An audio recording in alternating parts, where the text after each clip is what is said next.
continuing down, now that you've engaged with the company, you've got the teams kind of functioning more smoothly, there's less friction in there, maybe the company's growing, they're getting ready to take on another project, so you've removed a lot of the barriers, you found the bottlenecks and that stuff.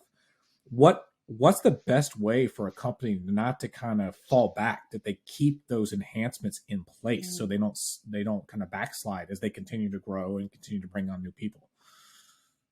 Yeah, good question. You're asking a lot of good questions, actually. You're making me think on my feet.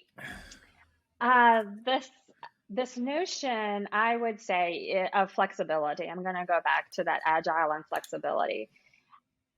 I have a tendency to want to go to very formal policies and procedures, but I have learned over the years that that's not always the case. You need to have some flexibility with your employees. So I'm a fan, certainly, of good policies and procedures, especially as you grow and develop, and especially when you're getting into HR, because that's just good practices. But I worked for a firm one time, and their answer to everything, their solution to any issue was, we're going to put a policy, we're going to write a policy. Well, then you end up with it's like the FAR book, Yeah. the policy and procedure book like this. No one can possibly be able to manage to that level. So I think it's about hiring the right people. It's getting the right people in the right seats, and then empowering them, giving them guidelines, guardrails, if you will, but empowering them to make decisions too. They have to live within these lines, so to speak, but giving them some leeway, especially if you're in a growth mode. You don't want to stifle your growth because the policy and procedure didn't say this. No, it's funny you mentioned that, because it's something I wanted to swing back to, as far as talking about policies and procedures. One of the things that's big, anybody listening to this with government contracting, is some of the cybersecurity requirements. And for years, that's seems to have always been kicked to the IT department. But in reality, it is truly a whole organizational culture. And I really want to find another word for culture. I feel like that's an overused term.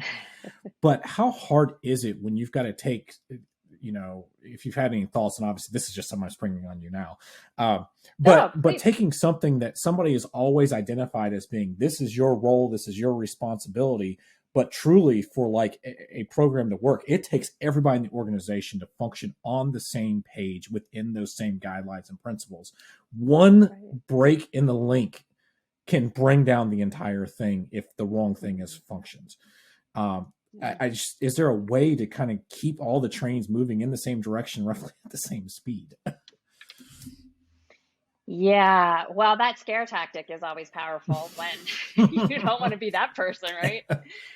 Um, yeah, and cybersecurity, that's a great example, because we all have a responsibility, no matter where Right. we sit in an organization, to keep it safe, even if it's walking in the front door and not piggybacking on Exactly. somebody with your card. So even starting when you're walking in. Excellent point. I want to go back to where we started Absolutely. from, around roles and responsibilities. So as an employee, at whatever level, on a project or even emerging leader level, all the way up to senior, I need to know what my very specific role is when it comes to cybersecurity in this example that you just gave.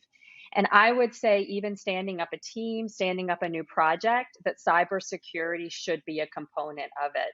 And maybe it's even bringing in somebody to come in from IT for 15 minutes or 20 minutes at a kickoff session for a project, or a new team standing up and saying, this is your role. This is what we need from you to be successful. And I'm not opposed to some of those scare tactics I was just kind of laughing about, to share some scenarios in this scenario. And I think we've all taken the cybersecurity training where we've had to answer the questions online on the screen, and, have you brought down the company today, or did you, let that phishing come in? So I think it's that partnership again. I think sometimes, and you may not want to hear this, but probably you already know it.